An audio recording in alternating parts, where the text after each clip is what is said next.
अभी तुम बालक हो, तुम्हारी समझ में नहीं आएगा, पर मेरी बात मान लो।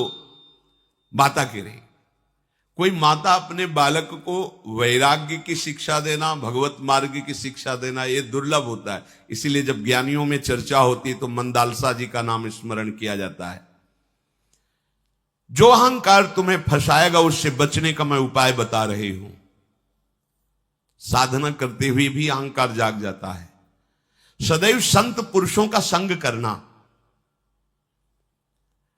और गुरुजनों के द्वारा बताए हुए उपदेश में स्थित रहना, शास्त्रों का स्वाध्याय करना, संत संग से, गुरुजनों के वाक्यों के मनन से और शास्त्र के स्वाध्याय से देहाभिमान गलित हो जाता है। देहाभिमान गलित होने पर ही आत्मस्वरूप का बोध हो जाता है। आत्मस्वरूप का बोध होने पर परब्रह्म परमात्मा साक्षात्कार की वो दिव्य आनंदमयी वृत्ति उसके हृदय में जागृत हो जाती है। जिसके हृदय में परमात्मा साक्षात्कार की वृत्ति जागृत होती है, वो पूरे संसार में आनंद पूर्वक विचरता है। कोई भी घटना उसे शोक प्रदान नहीं कर सकती। ये स्थिति का वर्णन। कोई भी भोग सामग्री सामने होने पर उसमें कामना पैदा नहीं कर सकती। देखो, यह है भगवत साक्षात्कार का स्वरूप। कोई भी घटना शोकित नहीं कर सकती जिसको भगवत साक्षात्कार हो गया है। कोई भी भोग सामग्री उपस्थित सामने है पर भोगने की इच्छा नहीं जागृत हो सकती। ना कोई शुभ ना कोई अशुभ, उसके अंदर कोई चाह नहीं रह जाती। संसार में सब कुछ करते हुए भी वो अकर्ता रहता है। वो किसी पक्षपात में नहीं होता। आत्मस्वरूप में जो स्थित महापुरुष है उसका तन मन कर्म सब पवित्र होता है। सत शास्त्रों से प्रतिपादित उसके सारे कर्म होते हैं, क्योंकि भगवत स्वरूप है। उसके द्वारा कोई अधर्माचरण हो ही नहीं सकता। सब कुछ करते हुए उसमें किंचन मात्र भी कोई कर्ता भाव नहीं रहता। ये बड़ी बात। वो बोलता हुआ भी नहीं बोलता, आता हुआ भी नहीं आता, जाता हुआ भी नहीं जाता, कर्म करता हुआ भी नहीं करता, वो खाता हुआ भी नहीं खाता। आप कहोगे ऐसी कैसी बात है? पर भक्ति मार्ग में भी यही है। वो प्रसाद पाता है, कोई वस्तु नहीं पाता।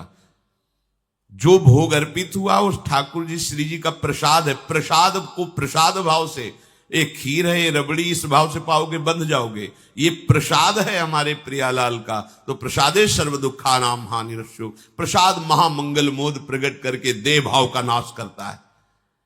वहां अहम से समर्पित होकर के अभेद भाव से ब्रह्म स्वरूप में स्थित हो गए। यहां अहम को समर्पित करके प्रेम भाव में स्थित हो गए, जो ज्ञान भाव से भी श्रेष्ठ है। जिस पुरुष को अपने गुरुदेव के वचनों पर विश्वास नहीं, शास्त्र वचनों पर विश्वास नहीं, उसका अनुभव ऐसा नहीं हो सकता। जब गुरुदेव के उपदेश की एक वाक्यता आपके निश्चय की मिले, तब मानना की बात हो गई। जो गुरुदेव के वचन वही अनुभव, जो शास्त्र के वचन वही अनुभव। वो निरंतर अभ्यास के द्वारा अपने स्वरूप में स्थित हो जाता है। भारी से भारी विपत्ति आवे या संपत्ति आवे, उस तत्वज्ञानी महापुरुष के हृदय में कोई फर्क नहीं पड़ता। चाहे वो मूर्खों से घिरा रहे या विद्वानों से घिरा रहे, कोई फर्क नहीं पड़ता। बिल्कुल ठीक ऐसा ही राधा सुधा निधि में है कि वो बहिर्मुख पुरुषों का भी संग करे तो कोई फर्क नहीं पड़ता, क्योंकि आपकी दृष्टि में बहिर्मुख पुरुष है और वो अपने आत्मस्वरूप में, अपने आराध्य देव में स्थित है।